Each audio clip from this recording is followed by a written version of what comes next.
Olá, leitores! Meu nome é Rafael Santana e estou mais uma vez com vocês aqui no canal Livro na Veia. No vídeo de hoje a gente vai conversar sobre um livro infantil que é um dos mais consagrados e celebrados da literatura brasileira. Eu estou me referindo ao livro O Menino Maluquinho, do escritor e cartunista Ziraldo. Esse camarada aqui, ó, que faz parte da infância de muita gente, inclusive da minha. Eu perdi a conta de quantas vezes eu li esse livro na época que eu era criança e estudava no Instituto de Educação Clerenance, que tinha uma biblioteca maravilhosa para crianças, né? Tinha muito livro infantil por lá, e um deles era O Menino Maluquinho. Eu gostava muito de reler a história e de conferir as ilustrações. Inclusive, o filme, os dois filmes, na verdade, né, de O Menino Maluquinho e a série que passava na TV Brasil, alguns anos atrás, eu também assisti. A série, no caso, já velho, já tinha uns 20, 22 anos, e curtia pra caramba. Pena que não tem em nenhum streaming, pelo menos eu não sei, né, qual streaming poderia ter esses conteúdos, os dois filmes e a série. Esse livrinho aqui não tem exatamente um enredo, uma trama, uma história sendo contada. Aqui a gente vai vendo várias ilustrações que representam características do Menino Maluquinho e situações da vida dele.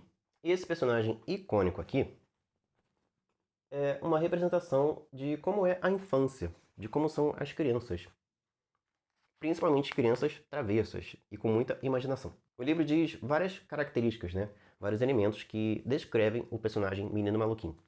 Por exemplo, ele tinha um olho maior do que a barriga e fogo no rabo. Ele é muito arteiro. E sempre que apronta alguma traquinice, ele se escafede o mais rápido do local do crime, digamos assim. Aqui nessa página, por exemplo, diz assim: ele era muito sabido. Ele sabia de tudo.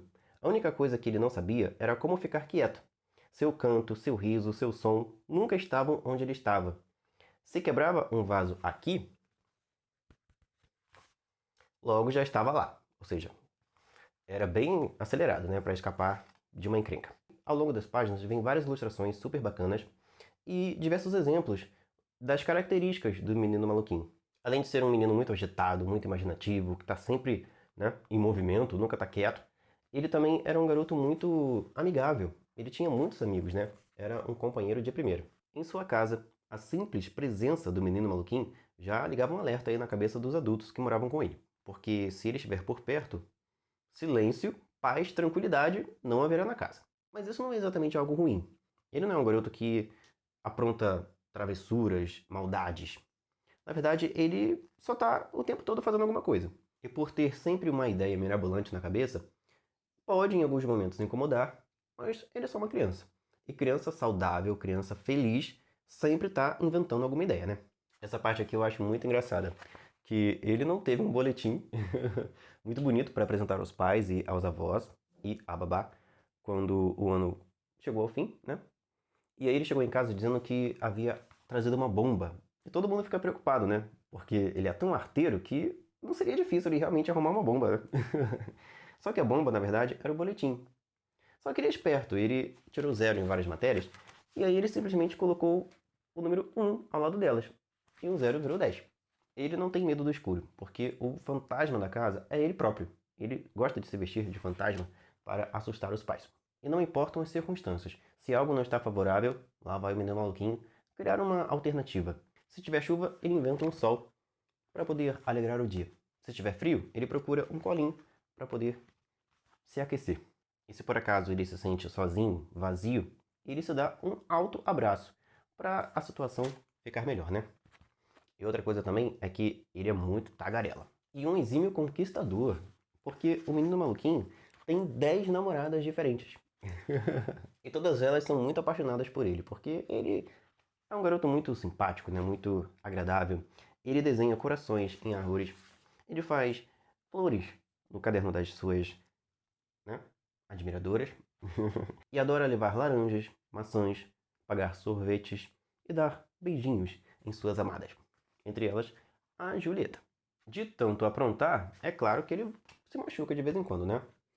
E de tanto se machucar, e estar sempre envolvido ali em bandagens e tudo mais, ele tem até o apelido de múmia, dado pelos amigos. Afinal de contas, ele está sempre enfaixado por causa de algum machucado.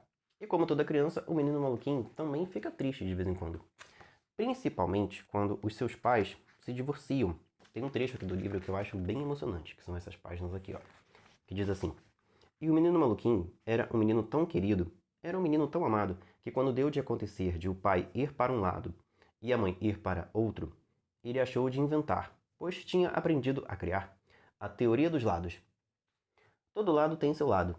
Eu sou o meu próprio lado, e posso viver ao lado do seu lado, que era meu."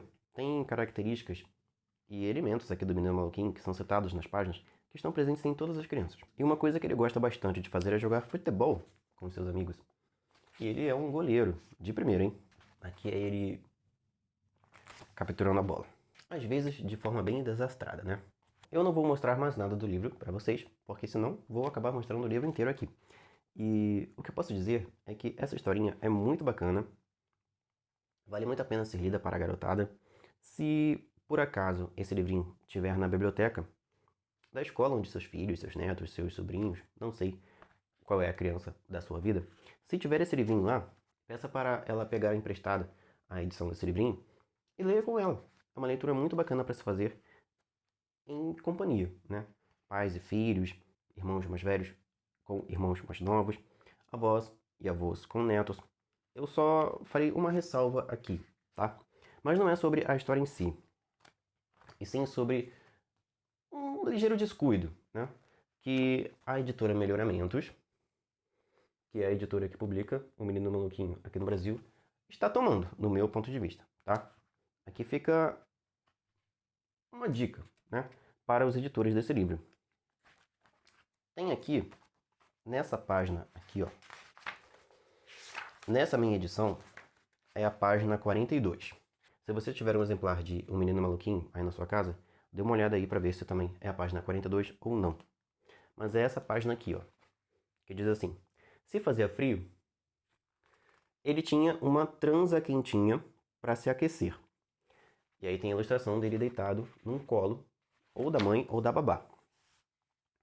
Essa palavra aqui, na época em que o livro foi escrito, talvez tivesse outra conotação, outro significado, né? Esse livro foi escrito pela primeira vez, né, publicado pela primeira vez, em 1980, ou seja, há 43 anos atrás. Então, talvez, naquele tempo, né, naquela década, transa não era exatamente relação sexual, né? Talvez tivesse outro sentido, outro significado. Porque eu não acredito que o Ziraldo colocou essa palavra aqui, né, com esse sentido, né, para representar esse tipo de coisa aqui, né, num livro infantil. Tem uma outra página aqui em que o verbo transar também é usado. Ó, deixa eu achar aqui. É na parte em que ele está jogando futebol com os amigos. Na verdade, é a página seguinte, a página em que ele joga futebol.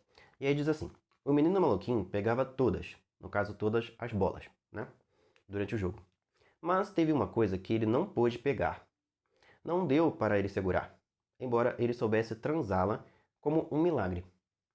E aí fala que essa coisa que ele não conseguiu segurar, não conseguiu conter, foi o tempo. Em algum momento, o menino maluquinho não será mais um menino. Ele vai crescer, né? Vai se tornar um adulto. Só que aí eu fico pensando, gente, hoje em dia, transá-la e transa, essas duas palavras, não tem cabimento a existência dessas duas palavras em um livro infantil. Principalmente um livro infantil como esse, né?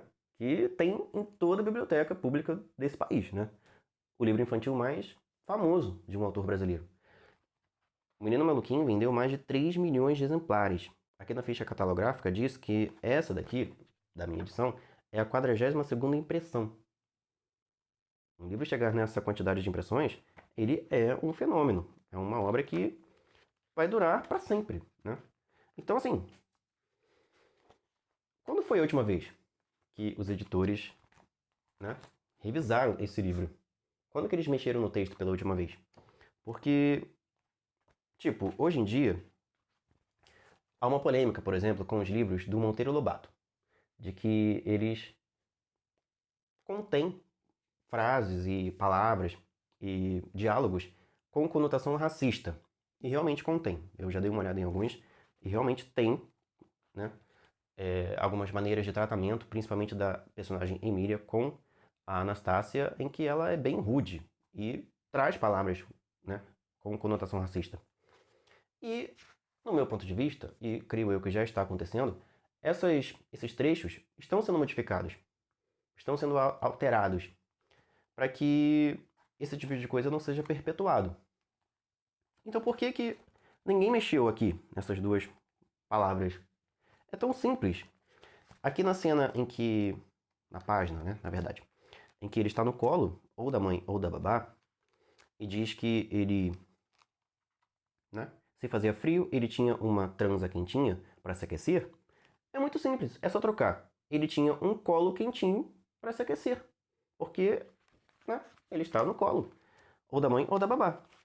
E aqui na outra página, em que fala, né, que ele não conseguia conter o tempo, em vez de deixar, né, o texto original, que diz, embora ele soubesse transá-la como um milagre, eu não sei exatamente qual palavra eu poderia colocar aqui.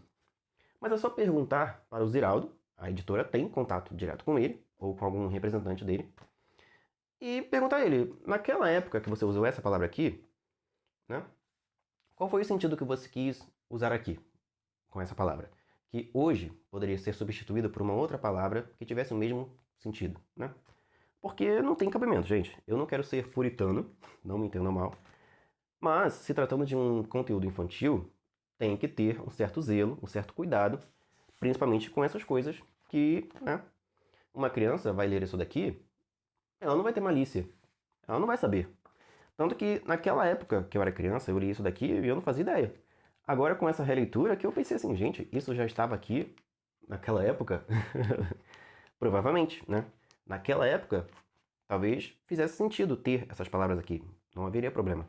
Mas hoje em dia, tá meio sem noção, né? Por parte da editora, manter essas duas palavras aqui no meio de um texto infantil, né?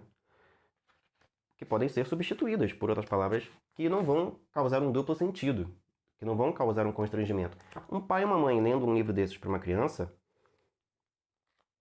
tipo assim, as crianças hoje em dia, acredito que elas ainda são puras, né, inocentes, mas tudo é tão facilitado, principalmente essas coisas com conotação sexual e tudo mais, as músicas principalmente, que as crianças têm acesso hoje em dia, né, funks, na maioria das vezes, tem coisas assim absurdas, letras absurdas que falam de coisas absurdas e as crianças estão ouvindo e consumindo. Muitas delas, a maioria, digamos assim, né, sei lá, 8 em 10, não sabem o que, por exemplo, uma música que fala senta, senta, senta, está querendo dizer, né? Então, provavelmente uma criança lendo isso daqui sozinha, ela não vai entender. Criança que eu digo assim, até uns 7, 8 anos, tá? Mas um adulto lendo isso daqui para uma criança, um professor, por exemplo, numa sala de aula, como que não se constrange? Sei lá, fiquei meio né? Vocês estão entendendo o que eu estou querendo dizer? Então, assim, fica essa dica para os editores, né? De mudar isso, não sei, tá muito estranho. Eu até dei uma pesquisada na internet para ver se mais alguém já fez algum comentário no blog, numa reportagem, em algum lugar sobre isso, sobre o uso dessas duas palavras atualmente, né, em um livro infantil, porque não dá para contestar o fato de que essas duas palavras que estão aqui, hoje em dia, o significado delas é usado única e exclusivamente para se descrever relação sexual. Eu não conheço gíria, alguma gíria tal, que use a palavra transa para algum outro significado, né, do que a relação íntima entre, né, um homem ou mulher ou pessoas do mesmo sexo. Então, assim, não entendo por que, que tem sido mantido, né, o uso dessas duas palavras aqui nesse texto. Mas é isso, tá? Fica aí essa ressalva, essa dica para os editores, tá? Talvez eu seja a única pessoa que já falou a respeito disso, não sei, mas... Então é isso, pessoal. Não é uma crítica ao livro, tá? É uma crítica a quem continua editando o livro e não se atentou para esse detalhe, que hoje em dia, 2023, tem o único significado de, né, vocês sabem o que a palavra transa significa hoje em dia. Ninguém usa a palavra transa ou o verbo transá-la para algum outro significado que não seja falar sobre relações sexuais. Então, por que que ainda se mantém essas duas palavras num livro infantil, né? Mas é isso. É um livrinho muito bacana, tá? As ilustrações são lindas, são simples, mas cheias de personalidade, né? Muito envolventes, muito cativantes. E é um personagem icônico da minha infância, da infância de muitos de vocês, acredito eu, e que vai continuar sendo um personagem icônico na infância de muitos brasileiros. Então, né, como se atualiza hoje em dia algumas outras questões do passado, vamos atualizar esse linguajar aí, né? Que lá no início dos anos 80 poderia ter um outro significado. Eu não acredito que o Ziraldo usaria essas duas palavras aqui na sua obra infantil com aquele sentido, né? Mas hoje em dia tem aquele sentido. Então tem que se rever isso daí. É isso, pessoal. Um forte abraço para todo mundo. Muito obrigado por ter assistido a esse vídeo. Se deixou o seu like, muito obrigado. Se ainda não deixou, faça isso agora. E se ainda não se inscreveu aqui no canal, também inscreva-se aqui no Livro na Veia. Sempre tem dicas de leitura tanto para crianças quanto adolescentes e adultos. É isso. A gente se encontra num próximo vídeo. Tchau.